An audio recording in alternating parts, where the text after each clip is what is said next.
Hello friends, I hope आप सभी बहुत अच्छे होंगे। तो आज हम ईवीएस क्लास 5 का चैप्टर नंबर 19 पढ़ेंगे, जिसका नाम है टूवर्ड्स इंडिपेंडेंस। ओके, तो हम इस चैप्टर को स्टार्ट करते हैं। Role of Mahatma Gandhi, events that took place from 1920। इस टॉपिक्स को हम इस चैप्टर में डन करेंगे। तो हम पहले जानते हैं कि महात्मा गांधी जी का रोल क्या था। The role of Mahatma Gandhi.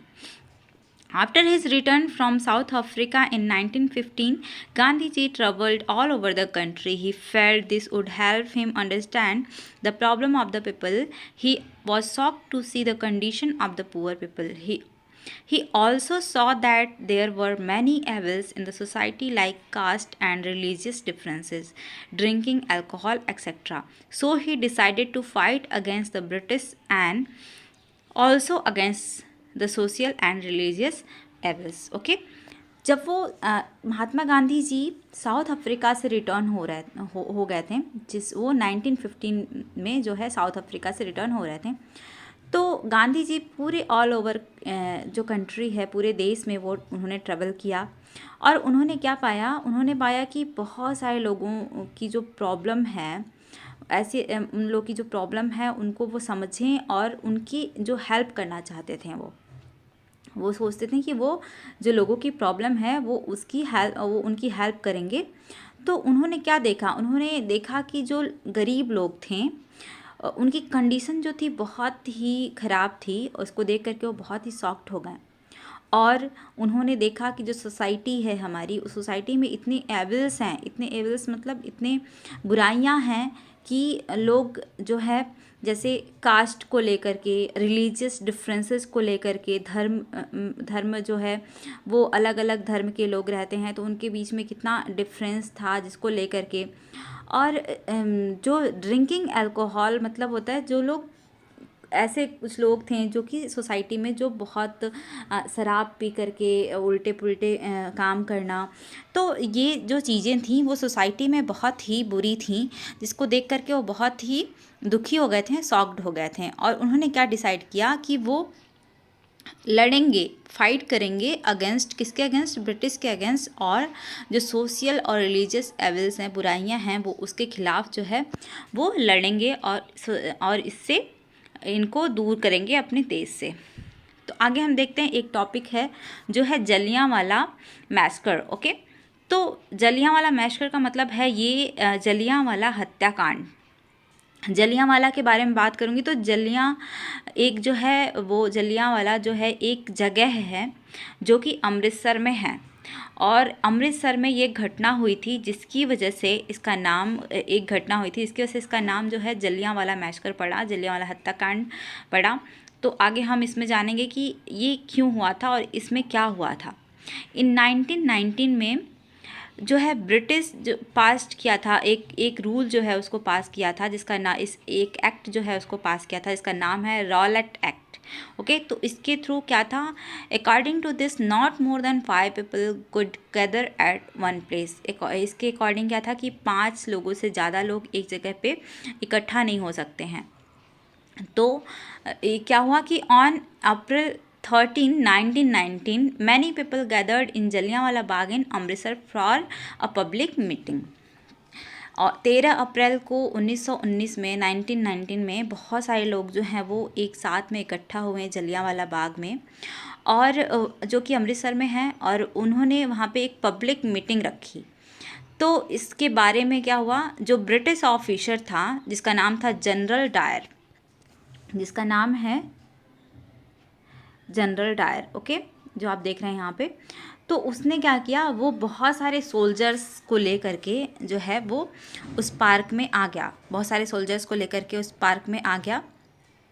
और उसने पूरे पार्क को जो है वो पूरे पार्क को घेर लिया, पूरे पार्क को एक जो है उनके सोल्जर्स ने घेर लिया। और जनरल डायर ने तुरंत जो है अपने सोल्जर्स को ऑर्डर दिया कि जो क्राउड है, जो लोग इकट्ठा हुए थे, उन पे फायर करने के लिए, उन पे गोलियां चलाने के लिए। तो इसमें क्या हुआ कि बहुत सारे उस क्राउड में बहुत सारे ऐसे मैन, वुमेन एंड चिल्ड्रन थे, बहुत सारे आदमी थे, औरतें थीं, उनके बच्चे थे, जो कि जब फायर होना शुरू हो गया तो वो पूरा का पूरा जो है वो इसमें जितने लोग थे उसमें काफ़ी लोग जो है वो मर गए और बहुत सारे लोग जो हैं thousands are people were injured, और इसमें बहुत सारे लोग मर गए, बहुत सारे लोग जो है वो घायल हो गए और भागना शुरू कर दिए, भगदड़ मच गई वहाँ पे। तो ये इंसिडेंट जो है, ये इसी इंसिडेंट की वजह से उस जो वहाँ पे जो प्रॉब्लम हुई थी, इस इंसिडेंट की वजह से उसका नाम पड़ गया जलियांवाला बाग मैसकर, जिसको बोलते हैं जलियांवाला बाग हत्याकांड। और आज भी वो जो, अगर आप वहाँ जाओगे अमृतसर में गोल्डन टेम्पल घूमने, उसके बगल में ही है वो जलियांवाला बाग, वहाँ पे आज भी उन गोलियों के जो निशान हैं दीवालों पे उस पार्क में आज भी वो हैं। आप जा कर के उसको देख सकते हो कि वहाँ पे गोलियाँ चली थी। वहाँ पे एक कुआं भी है जिसमें क्या कहते हैं बहुत सारे लोग गिर गए थे उस टाइम पे और भागते भागते, और बहुत सारे लोग उसमें मर गए थे, और जो दीवारें हैं उस पर बहुत सारे गोलियों के निशान हैं।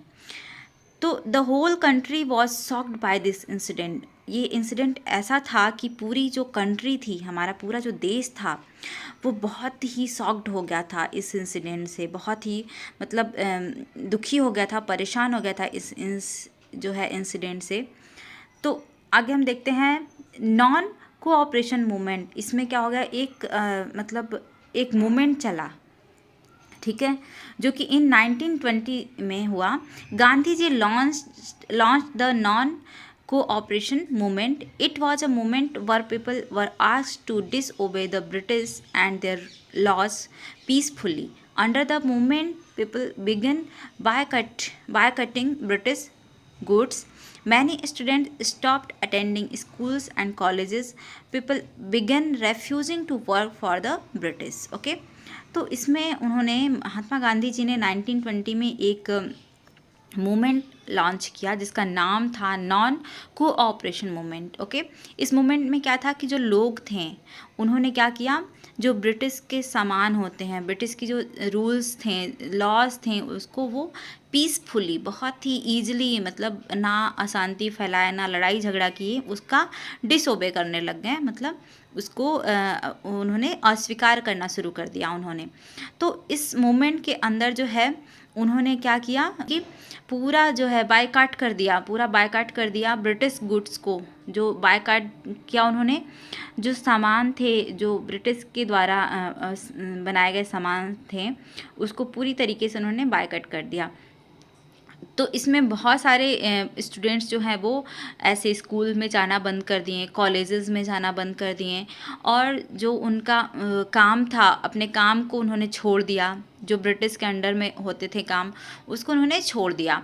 इस तरह से उन्होंने इस नॉन कोऑपरेशन मूवमेंट को बनाया और इसको लॉन्च किया। तो this was a clear policy of non violence and non cooperation against the rule.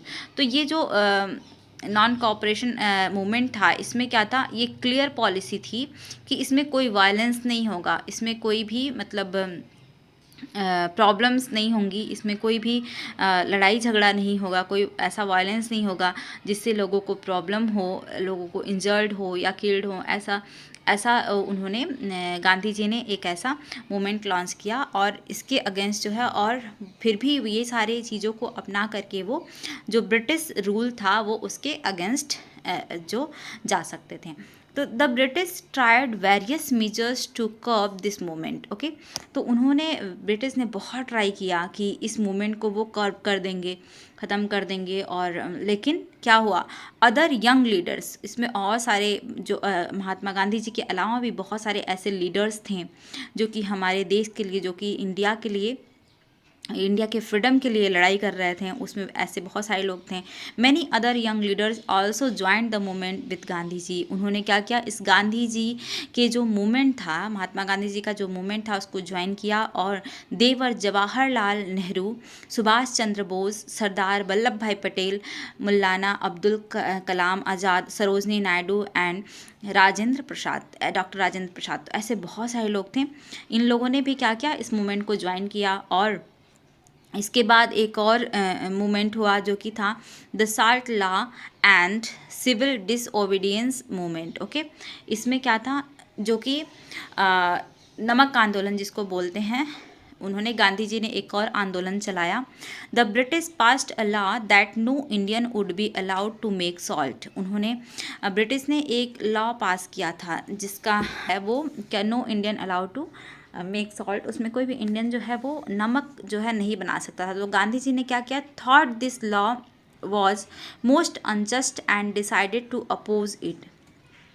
उन्होंने क्या किया, इस लॉ के लिए थॉट दिया और उन्होंने डिसाइड किया इसके अगेंस्ट, इसके अपोजिट जाने के लिए। He decided to march from his ashram at Sabarmati in Ahmedabad to a sea village of Dandi at about a distance of 300 kilometre. उन्होंने डिसाइड किया, एक मार्च निकाला उन्होंने, जो कि उनके आश्रम साबरमती से था, जो कि अहमदाबाद में है। साबरमती आश्रम से उन्होंने दांडी विलेज, जो मतलब सी विलेज ऑफ दांडी, जो कि एक समुद्र के पास में एक विलेज था, इसका नाम था दांडी, वहाँ तक डिस्टेंस के लिए उन्होंने एक मार्च निकाला, जो कि 300 किलोमीटर का डिस्टेंस था वहाँ से। Thousands of people join him on this journey. था बहुत सारे लोग इस जर्नी को ज्वाइन किए, हजारों लोग इस जर्नी को ज्वाइन किए। This is known as Dandi march. ये जो मार्च था, ये दांडी मार्च यानी कि दांडी यात्रा हिंदी में बोलते हैं, इससे जाना गया। Gandhi ji broke the law. उन्होंने इस जो लॉ था उसको उन्होंने ब्रोक किया, तोड़ा। Thousands were arrested and sent to jail. बहुत सारे लोग जो हैं, हजारों लोग जो अरेस्ट कर लिए गए ब्रिटिश सरकार के, ब्रिटिश सोल्जर्स के द्वारा, और उनको जेल भेज दिया गया। This led to the civil disobedience movement. ये जो लेड था, ये जो सिविल डिसओबीडियंस मूवमेंट था, जिसकी वजह से ये हुआ। और आगे हम देखते हैं अदर रिवोल्यूशनरी लीडर्स। और ऐसे और लीडर्स थे जो क्रांतिकारी लीडर्स थे। वो अहिंसा को फॉलो नहीं करते थे, वो सीधे जो है वो हिंसा पे ज़्यादा जोर देते थे, और वो सीधे जो है वो क्या कहते हैं, जो ब्रिटिश सरकार थी उस पर वॉर करते थे। Some revolutionary leaders like Bhagat Singh, Rajguru, Sukhdev, Chandrasekhar Azad and Ram Prasad Bismillah came forward to fight for freedom. ऐसे लोग जो हैं वो आए और बहुत फ्रीडम के लिए, इंडिया के फ्रीडम के लिए उन्होंने बहुत लड़ाई करी। They believed that non-violence could not win us freedom. लेकिन क्या हुआ, उन्होंने विश्वास नहीं किया नॉन वायलेंस पे, और उन्होंने फ्रीडम, उन्होंने जो महात्मा गांधी जी का नॉन वायलेंस जो मूवमेंट था, they believe that non violence could not win us freedom. उन्हें ऐसा लगा कि ये जो नॉन वायलेंस है ये हमें आज़ादी नहीं दिला सकता है।